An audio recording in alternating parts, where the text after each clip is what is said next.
সবাই জানেন ত্রিপুরা মথার একটা লক্ষ্য এবং উদ্দেশ্য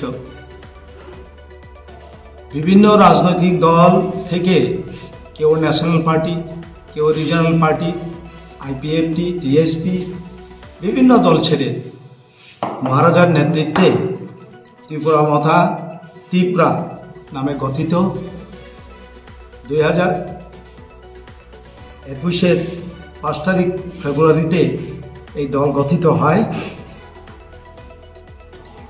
আমাদের একটাই ইস্যু ছিল ত্রিপুরা ল্যান্ড বা গ্রেটার ত্রিপুরা ল্যান্ড, এবং এই ত্রিপুরা মথার নেতৃত্বে বিগত এডিসি ক্ষমতাসীন হয়েছে।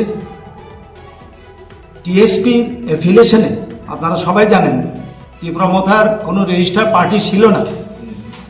Tripura TIPRA Tripura the indigenous progressive regional alliance, যেটা ত্রিপুরা অ্যাফিলিয়েশনটা হলো এই যে টিএসপির অ্যাফিলিয়েশনে গত এডিসি নির্বাচনে এডিসি এমডিসি হয়েছেন, এম হয়েছেন নির্বাচিত হয়ে। আর পাশাপাশি এডিসি অ্যাডমিনিস্ট্রেশন ক্ষমতাসীন হওয়ার পরে একটা রাজনৈতিক দলের স্বীকৃতি লাভ করেন, বিধানসভায় 13টি MLA বিধায়ক নির্বাচিত হই।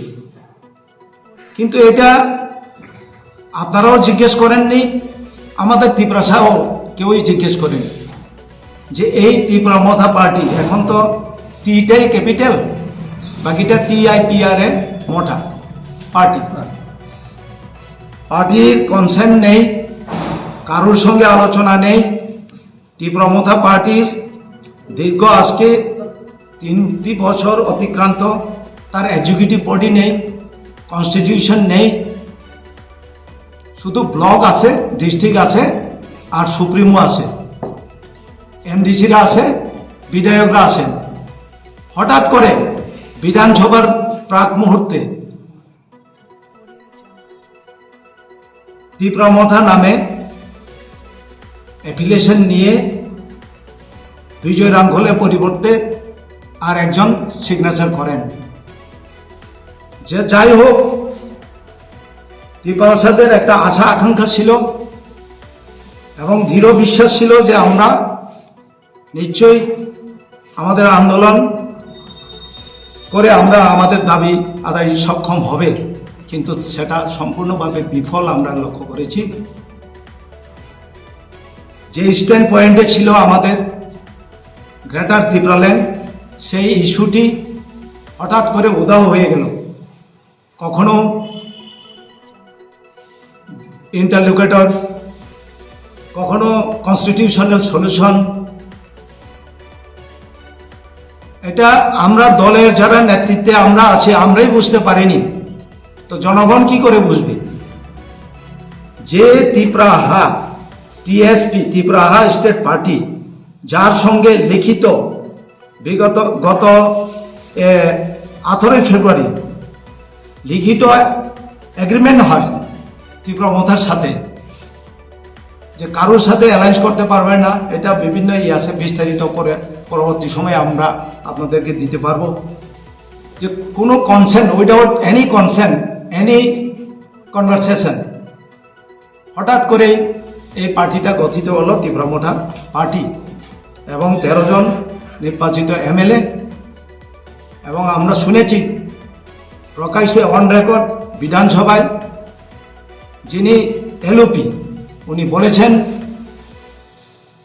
ত্রিপুরা দ্বিবিভক্ত হতে উনি চান না, এবং উনি বর্তমান প্রাইম মিনিস্টার নরেন্দ্র মোদীর বিগ ফ্যান। কাজে আমরা যে ত্রিপুরা ল্যান্ড ইস্যুতে মহারাজার নেতৃত্বে এসেছি, আমরা বসে থাকবো না। আমরা এই ইস্যুতে আমরা সরব হব আবার। বিশেষত আজকে এমনই দিনে আমরা আবার ত্রিপুরা স্টেট পার্টি আমরা রিভাইভ করতে চলছি এবং আজকের দিনটা হলো খুব গুরুত্বপূর্ণ। আপনারা বোধ হয় জানেন আজকে 11/9